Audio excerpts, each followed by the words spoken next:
Hey, what is going on, guys? This is Tharshey and welcome back to another video on the channel. Today we're back with another Lord of the Rings Rise to War video, and in today's video we're going to be talking about how to properly build a formation. So if you guys do enjoy this video, then please do drop a like, comment and subscribe to the channel, and don't forget to turn on those post notifications. Anyway, let's get straight into it. So as I said, we're going to be discussing how to properly build a new formation. And the reason I'm making this video is because, as you can tell, I'm heading into a new season pretty soon. This is going to be my Fellowship of Rings 16th season. And I've got a lot of newer players who joined from back end, or if not newer players, players that are returning to the game after an extended period away, or who just haven't really paid attention to new game mechanics or looking at, how to properly build their formation, to maximize its potential and, its damage and all of that good stuff. So decided we're going to make a video, people ask the question, I can refer them to this video, hopefully. So yeah, first of all, what is a formation? Formation is 4 commanders that together form an army or a formation and that you send into battle. So there's 4 commanders in it. Each of them have different troops, different gear, and they each have different skills. So you need to try and pick skills, that are going to work well together, or, that is going to make the formation as a whole very effective in combat. So let's go over to commanders and talk about the types of commanders we have and what your formation should consist of, okay? So formation breakdown, I guess you would call it. So in terms of what types of commanders you have, I classify them in about 3 different ways, I would say.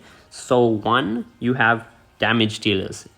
So those are commanders that themselves deal a lot of damage. So not the troops that are on them, but the commanders themselves deal most of the damage. So someone like Galadriel, someone like Aragorn too, someone like Gimli, Eomer, possibly, depending on how you build them. Those are, damage dealer commanders. Then you also have commanders that I call army buff commanders, but basically they're commanders that focus on increasing the amount of damage your troops do. So they usually all the damage on army buff commanders come from troop damage. So it comes from the troops that they're leading.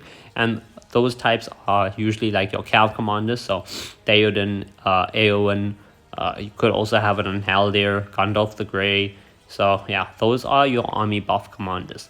Then the third category are support commanders, aka commanders that you could build to basically not really do much damage themselves. Like you're not building any skills, or not picking any skills, I should say, that will buff themselves and make them really strong, but you building them in a way where their skills benefit all the allied commanders in the formation and allow them to be more effective in combat. For example, Gandalf the Grey, he has a skill that allows all the other formations or all the other commanders and their troops to take reduced damage, which is very nice. Arwen, she used to be a nice support commander. I'm not sure if I can find her actually. Where is she? There you go. I'm not sure if she still has healing skills to everyone else. I'm pretty sure she does though. That's focus damage. Yeah, there you go. So that heals allied formations.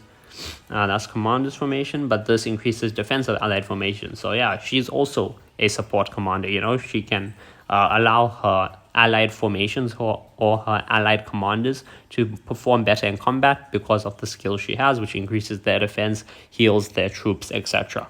So what should you be looking at when building a formation? Well, at the moment, damage dealing commanders are the most effective, followed by probably your army buff / support commanders. Though a lot of people don't really run dedicated support commanders, though some of them do, or they'll run like a mix of a support commander with some damage on it as well, which is all right. So what I would aim for at minimum is 2 damage dealers in your formation. Okay, so that means 2 commanders who themselves deal most of the damage. Okay, so damage dealer like Gimli or Galadriel. But Galadriel kind of requires high investment, which I have done for quite a while, so she's pretty effective for me. Dane, Ironfoot, Thorin, commanders like those. So at least 2 damage dealer commanders for your formation. That's what I would say. Next, I would say have 1 army buff commander. I know a lot of people prefer 3 damage dealers instead, but I say have 1 army buff commander in there if possible. That's the way I run it. Kind of, not really, but kind of. But yeah, I would say rule of thumb, right? 2 damage dealer commanders, 1 army buff commander, and 1 support commander, or one mixed support slash army buff slash damage dealer. So what I'm meaning for that is your commander could have one skill that's a support skill that heals everyone, and the other skill can be focused on their army or their own damage. That's all right. So I personally run 3 damage dealers. So I run Galadriel, I run Aragorn 2. I will eventually probably change him out for someone else, either when I can reinvest his investment or when I have better gear for him. So we'll just have to see. And I have Gimli. So those are my 3 damage dealers. So I run 3 damage dealers and I run with 1 army buff commander. Well, technically, he's a mix of army buff and support. He's basically, I run him 50-50 because what I do is I run Mithrandir at max, right? So let me just upgrade the skill here to max. And by running Mithrandir at max, it gives his formation basically a 60% chance to attack twice for like the first 5 rounds, which is pretty insane.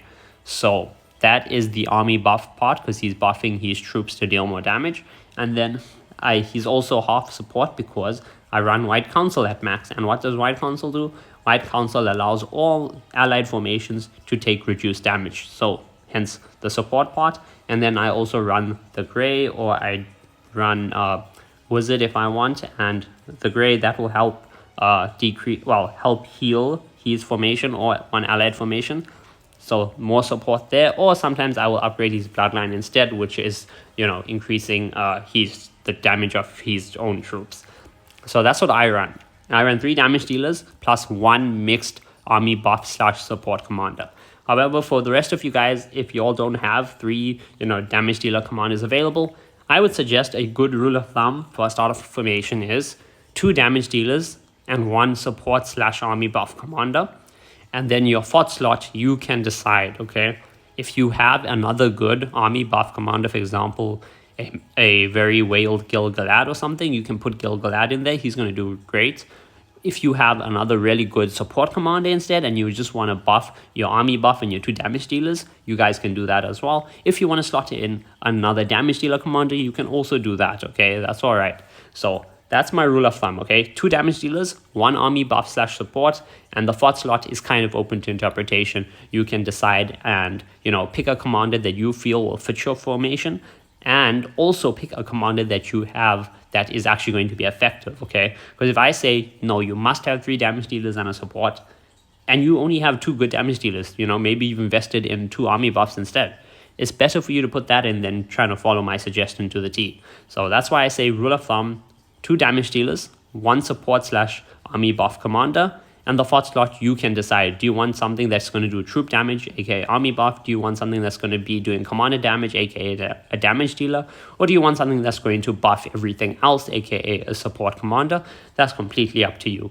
But yeah, I hope this guide did help you out. Also, this is for a good side because, I don't play evil. So for evil, I would assume it's the same rule of thumb probably, but, you should probably go watch a YouTuber who actually, focuses or plays evil and can, give you a better guide on that. So yeah, I hope you guys did enjoy the video. If you did, please do drop a like, comment, and subscribe to the channel, and I will see you guys in the next video.